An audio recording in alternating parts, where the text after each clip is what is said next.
This is the Ryder and Lisa podcast.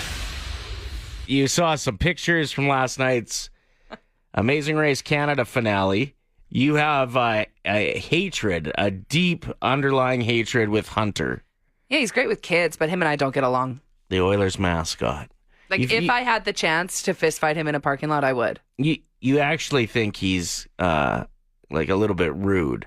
Him and I have never gotten along since the day we met. His permanent facial expression? Maybe. I don't know. There's just something about his vibe that I'm like, get over yourself. Really? Yes, and we've always had this relationship. I'm like Ace Ventura with the mascot in that last scene of Ace Ventura, When Nature Calls. Okay. I would fist fight him on a football field. So, quite the opposite, though, when it comes to Spike. Speaking of football, yeah. So I saw this picture of Spike. The Elks, one of the Elks mascot. Yeah, there's two. Yeah, punter. What, Punter's the football, and Spike is the elk. The elk, who you think is... I was like, he's kind of cute. No, you didn't say kind of cute. What did I say? You said, why is Spike so sexy? No. I think I said, is Spike kind of hot? Nope. I think that's what I said. I wrote it down when you said it. Why is Spike so sexy? Well, he's got pipes on him. Look at his arms. If anybody wants a picture, because you right now can't think of what he looks like, I'll send it to you and be honest. He's kind of got it going on. See, I thought you just disliked mascots, but apparently not at all. So Lisa's going to join the furry club. Like, no, listen, I don't think I am. I know Spike. I work for the Elks. There's something about his goatee. It's well maintained. Nice jawline. Great jawline. Yeah, big eyes. Big arms. Big arms. Looks good in green, which is like my favorite color on a man. Thought I was reading like a really exciting announcement yesterday. The first sentence sure seemed that way. It was like a message from Dave Grohl of the Foo Fighters. I've recently become the father of a new baby daughter. I was like, oh, wow. Outside of my marriage. Oh. That was the next line, yeah. Wah, wah, wah. I plan to be a loving and supportive parent to her. I love my wife and my children, and I'm doing everything I can to regain their trust and earn their forgiveness. We're grateful for your consideration towards all the children involved as we move forward together. Mm-hmm. And I didn't know, but apparently he was married before his current wife, and there was some issues there in the same field, so they ended up splitting. How many other kids does he have? I think he's got 3. I'm not sure. Oh, man. That's tough for the whole family. And having to say it, I think it's smart that he made the statement instead of TMZ telling everyone. It's good to be on top of that. Yeah, he could have just taken the route of professional athletes. And? I don't know, just paid the person a lot of money to stay quiet. Raise the kid on the side. Is that a thing? Well, yeah. Yeah. All right. But I've also heard that there's like women that will get with a professional athlete and they just want the child support. They want it. So they will do what they can to get pregnant. True. And maybe this is a similar situation. We don't know. Poking holes in the condom. Or like, I can't. No, let's not we don't go need there. to go. People know. Anyway, that's all hearsay. I don't know if that's actually true, if that's how it works, but it is? Yeah, like Poking holes? Well, yeah, and like... Oh, wow. Taking it... Oh, yes, because... somewhere and putting it somewhere else and then putting it somewhere else. Because who was it? There was a celebrity that... Drake makes... Put hot sauce in Puts hot sauce in the garbage after hooking up with girls. In the condom, yeah. To make sure that they can't use it for anything. Yeah, it's wild. That is wild. And Dave Grohl is there with the same amount of money as a guy like Drake, probably. Pretty close. Where was your hot sauce, man? Yeah, so who knows what the situation is. Either way, it's, like you said, it's super crappy for the people involved. Probably smart that he's getting ahead of it before it just becomes like a rumor mill. The big Foo Fighter fans are in the comment section being like, I forgive him. Like 30 seconds after he posted the statement. Well, yeah. It's not your job to forgive him. It's probably his family's. Exactly. A lot of people also pointing out how some of his lyrics kind of line up or like hit different now. I've got another confession to make. That being a big one. That's how he should have started the statement. Yeah, kind of a true. swing and a miss with that one. Where was his PR team? This one as well. There goes my hero. Watch him as he So at the start of it, there goes my hero. Like, oh, there he goes. There he goes. But then watch him as he goes. Like, that would be us singing it more so than him putting it in the statement. Right. Yeah, I don't know. Like, I'm curious what our listeners think about this. If you're a big Foo Fighters fan, if you've been in a situation like this before, how do you deal with it? Because, I mean, it takes a lot to hit send on a post like that and then sit back and wait for people to just be disappointed in you. It's also interesting when you think about rock stars. True. And like the ones that are happily married and faithful for their entire career, that's really impressive. I think you're You know right what I mean? because they are so admired and there are groupies that will come to the shows and follow them on their tour and try to get backstage and hang out with them after and will do whatever it takes to get close to them.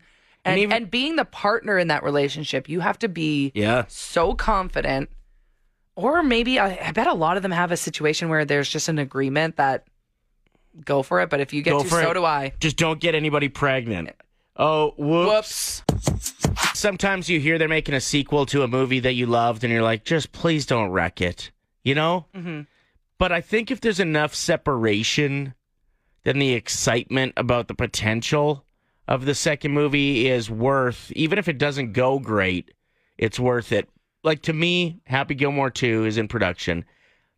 Even if it's a bomb, it won't wreck Happy Gilmore 1 for me. Right. So that movie came out in 1996. So they've waited a long time. Well, exactly. They gave it the respect it deserved. And the fact that, like, the major players, Adam Sandler being the main one, is involved, and he's had the time to think about it, I think it's going to be a home run. Okay, so what I love about this movie is they've kind of been teasing that it's going to happen for a while, and how they've been teasing it on Twitter specifically.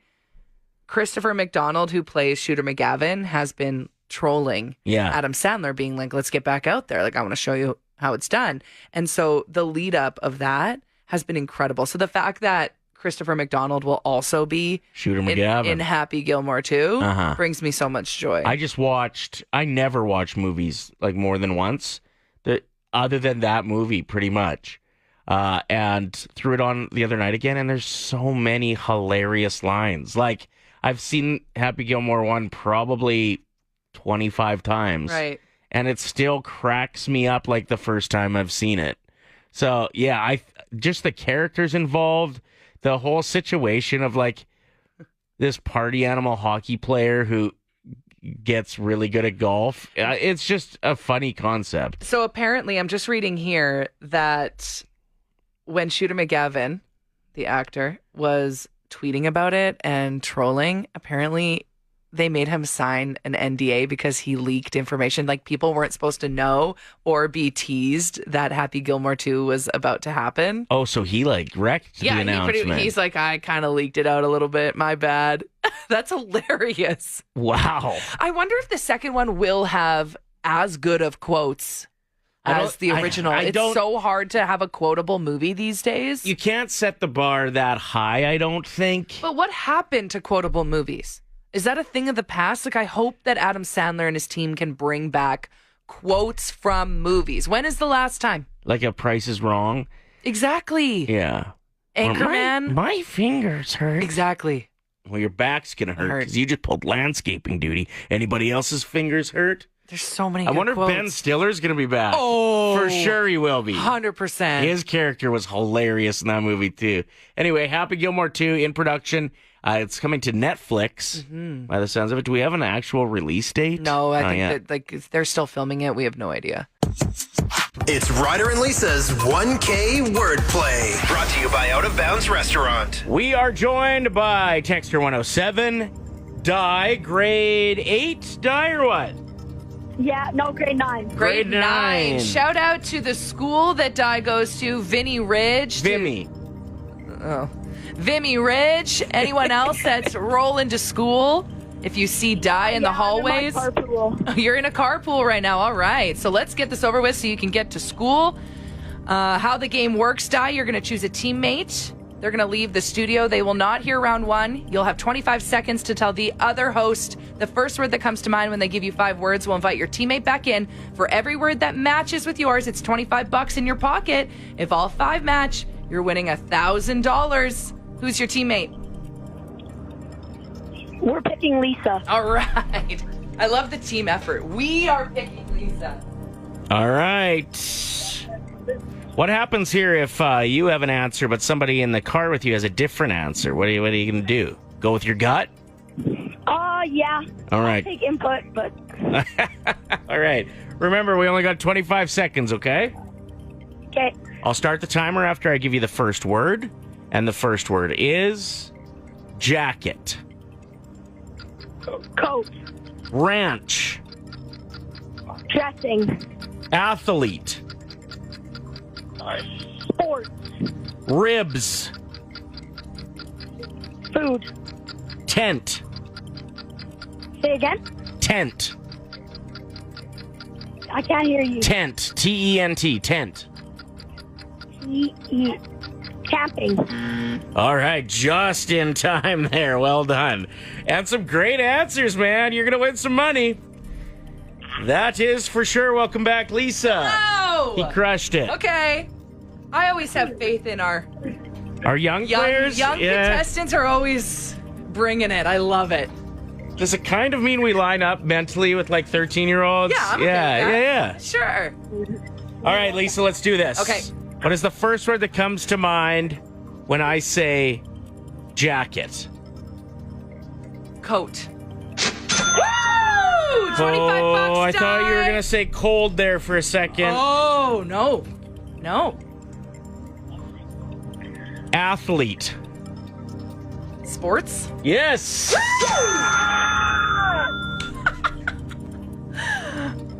I love the audience cheering along. $50. Let's keep going. Tent. T-E-N-T. Tent. Camping. The car is going wild. I love it. $75. Okay, let's get to 100, Di. On our way to 100. We're a good team. That'd be awesome. Do you have a money sharing situation there, or do you get to Yeah. keep it all?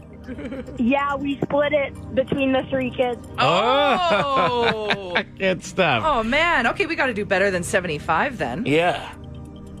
Lisa, what's the first word that comes to mind when I say ranch? Dressing.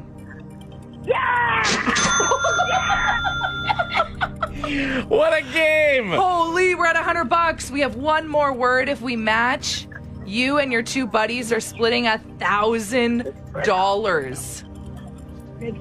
Oh, I'm sweating a little bit. My hands are sweaty. Lisa, what's the first word that comes to mind when I say ribs?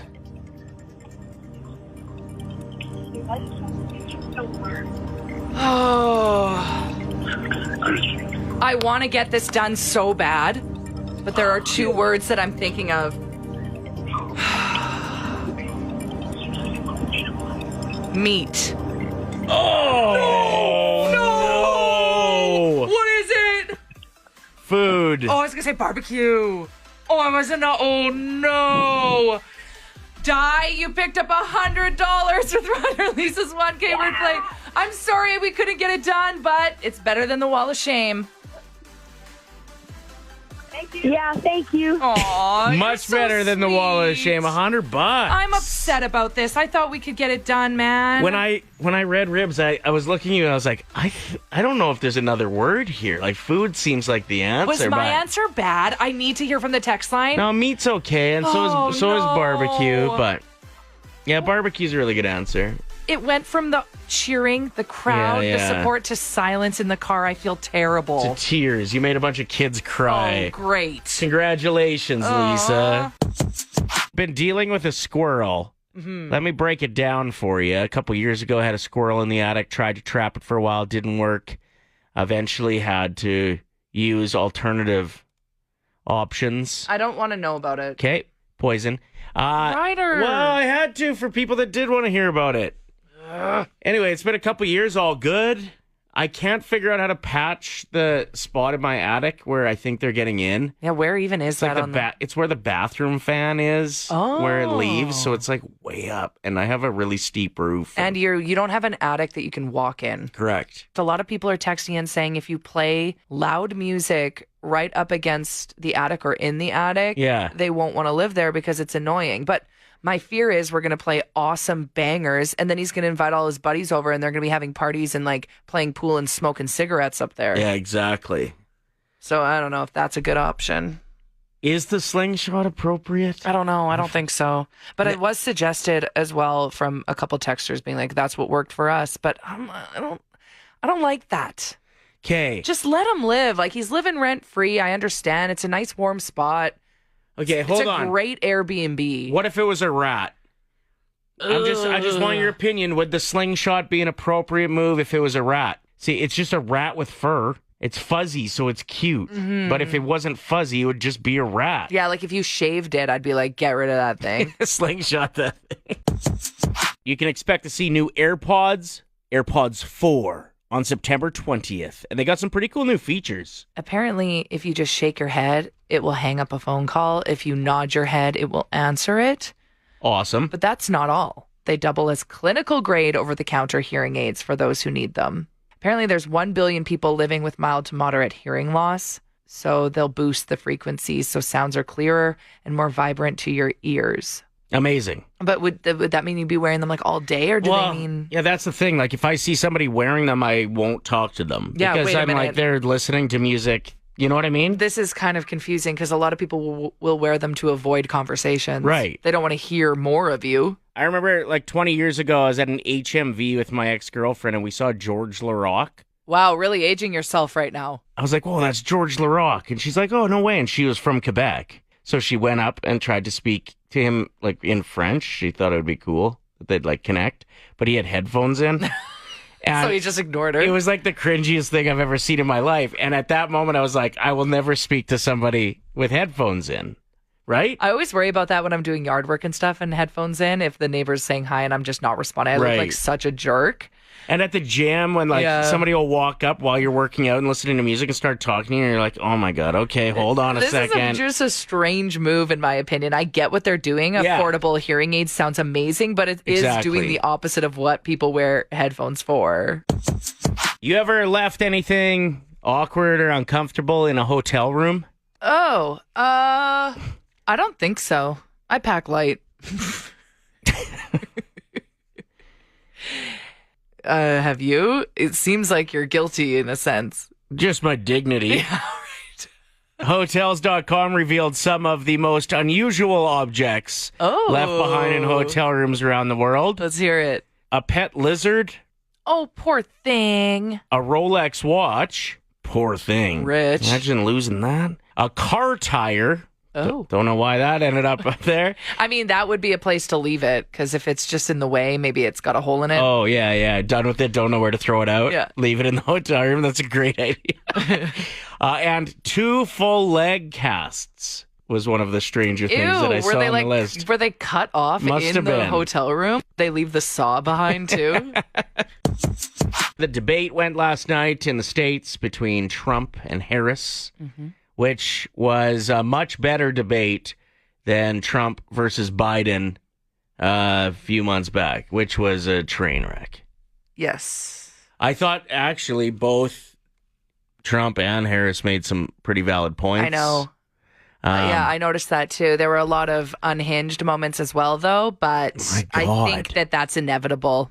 What, like, is this pets being eaten thing? Like, where did that come from? That wasn't on my 2024 bingo card. Yeah, Gordon and Stanley were watching the debate like this, looking at us, shifting their eyes. Yeah, that's Can the we dogs, trust you? by the way. Oh, yeah, sorry. It does sound like I'm talking about 2 grandparents, 2 grandpas. No, those are the hound dogs. And I thought Kamala actually held her own very well. I mean, I guess with her past in law that she was prepared for it. She knew he was going to try and tear her down and vice versa. But it was interesting seeing the things that worked to make the other person crumble. And it was all about ego. Yeah. and both image. ways. Both ways. But I think you have to have an ego to be in politics to begin with. I think that's how you can stand your ground and deal with it, because I would crumble immediately. If somebody says anything even remotely mean about me, I'd start crying on national television. So one of the things that Kamala did that worked is she would slip in. She'd say like 3 or 4 things that were messages she obviously wanted to get across to the American people. And in the middle of those, she'd slip in a burn about something Trump did or Like who he is. People at his rallies leave. Right. Like And they then- get bored and they leave, which he did not like that. When it was his turn to speak, then you could tell that's all he'd been thinking about because she got under his skin. And then he'd focus on that, and his time was almost run up to actually take on some of the things that he kind of needed to in a debate format. Anyway, that was interesting. And then you could tell he got her off of her rocker by saying something terribly inappropriate. It was so out of left field. She puts out, or that he heard she puts out. What? This is a presidential debate. That shook me. Yeah. I looked up from my phone because, keep in mind, I was trying to like drown it out by getting distracted by other things. Sure. Because at times it was getting to be a bit too much. But when he said that, I went, "What did he just say? Did he just say that?" And you could tell it threw her off. As it And would, then she right? didn't. She couldn't really. She was fumbling through a sentence after that. Yeah, it was about a minute before she got rolling again. I couldn't believe he said it. So the thing about them debating again is if he feels like he has to win next time, I wonder what he's going to pull out during it. If he went that far this time, like the next one, my goodness. I don't know if there's going to be a next one. Well, she's requested one, and I feel like if he feels like he lost last night, which a lot of the polls are saying he did, I feel like he's going to have to take another run at it for his ego and for his, his chances. But here's the thing I find surprising about American politics.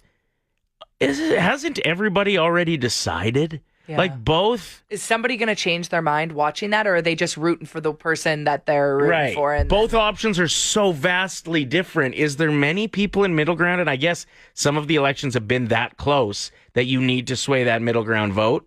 And that might be what we're looking at this time too. So maybe it does make a huge difference, but it just feels like people are so passionate about politics at this point. You got to have your mind made up, you would think. Anyway, it was a really interesting debate. The gloves were off, and we'll see if there's another one. I listened to a equally, if not better, debate when I was in the waiting room yesterday. Okay. At my dermatology appointment. Between who? It was between 2 complete strangers, but it was so busy in there that they had to sit right beside each other, and they both had completely different political views on Canadian politics, and American. Oh, boy. And I got to have front row seats because I was sitting directly across from them. Yeah. And I was sitting there with my arms crossed, like watching them. Not even heading my phone pretending. I was like, oh, this is good. Did either of them sway your vote? No. The Ryder and Lisa Podcast. Play 107.